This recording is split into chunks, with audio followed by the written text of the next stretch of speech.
दुसरं आपलं दैवत छत्रपती शिवाजी महाराजांचा पुतळा तिथे आहे असं म्हणतात. कारण सांगळे साहेब आता आपण ज्यांची ज्यांची नावं घेतली या सगळ्यांनी आपल्याला जगायचं कसं हे शिकवलं. आणि मग निवडणूक नेमकी आपण लढतोय कशा विरुद्ध ते छत्रपतींच्या झाकलेल्या पुतळ्यावरून कळेल. आज आपल्या दैवतांचे पुतळे झाकले जात आहेत.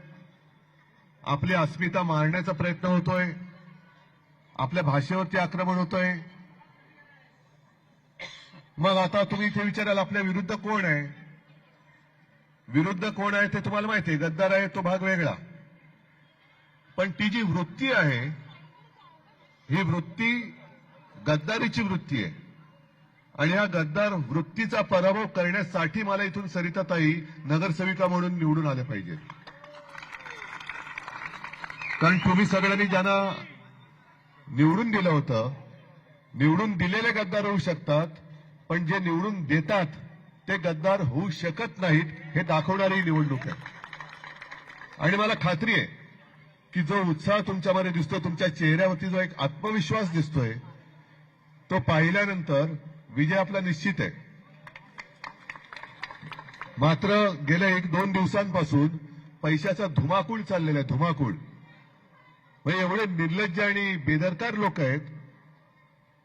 सगळ्यांच्या सोशल मीडियावरती आलं असेल. काल ठाण्यात गेलो होतो, तिथे सुद्धा आपल्या आणि मनसेच्या उमेदवारांना ऑफर केल्या गेल्या होत्या 1-1 कोटी, 3-3 कोटी, 5-5 कोटी. का तर निवडणुकीला लढू नका, मागे घ्या.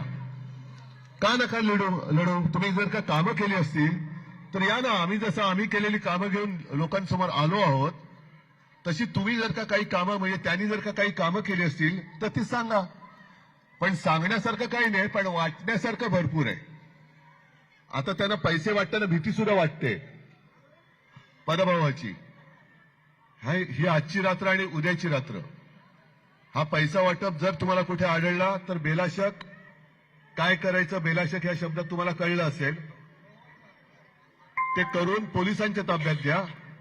आणि सर्व जनतेला माता भगिनीने एकच विनंती करतोय की सर्व आपल्या माध्यमातून सगळीकडे सांगा की आता हे 1000, 5000, 2000 रुपये वाटत असतील तसे पुरावे दिसत आहेत म्हणून मी बोलतोय.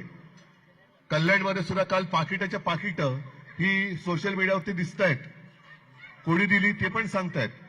तर ही पाकिटं घेऊन आयुष्य विकू नका. आणि मला खात्री आहे की एका चांगल्या आरोग्यासाठी एक चांगली सुशिक्षित डॉक्टर, नगरसेविका सरिताताई तुम्ही इथून निवडून गेल्याशिवाय राहणार नाही. बाकी जे काय बोलायचं ते परवाही बोललोय, कालही बोललोय.